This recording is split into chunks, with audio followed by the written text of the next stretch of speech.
ನಮಸ್ಕಾರ. ಮುಖ್ಯಮಂತ್ರಿ ಸಿದ್ದರಾಮಯ್ಯನವರಿಗೆ ಹಾಗೂ ಉಪಮುಖ್ಯಮಂತ್ರಿಯಾದ ಡಿ.ಕೆ. ಶಿವಕುಮಾರ್ ಅವರಿಗೆ ನಮ್ಮ ಕ್ಷೇತ್ರದ ಕೆಲವು ಬೇಡಿಕೆಗಳನ್ನು ನಾವು ಸಲ್ಲಿಸಿದ್ದೇವೆ. ಆ ಬೇಡಿಕೆಗಳನ್ನು ಈಡೇರಿದ್ದಕ್ಕೆ ನನಗೆ ತುಂಬಾ ಸಂತಸವಾಗುತ್ತಿದೆ.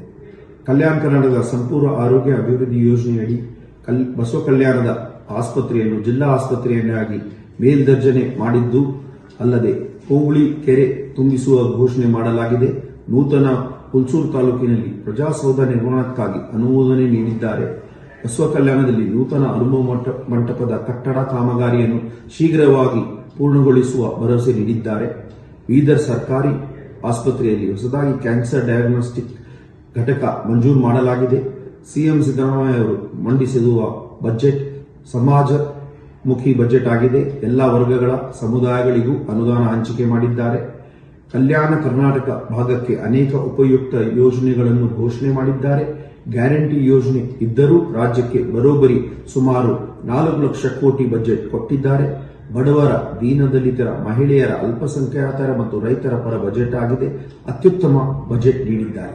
ಸನ್ಮಾನ್ಯ ಮುಖ್ಯಮಂತ್ರಿ ಶ್ರೀ ಸಿದ್ದರಾಮಯ್ಯ ಅವರಿಗೆ, ಉಪಮುಖ್ಯಮಂತ್ರಿಯಾದ ಡಿ.ಕೆ. ಶಿವಕುಮಾರ್ ಅವರಿಗೆ, ಎಲ್ಲ ಸಚಿವರಿಗೆ ಬಸವ ಕಲ್ಯಾಣ ಜನತೆ ಪರವಾಗಿ ನಾನು ಧನ್ಯವಾದಗಳನ್ನು ಅರ್ಪಿಸುತ್ತೇನೆ.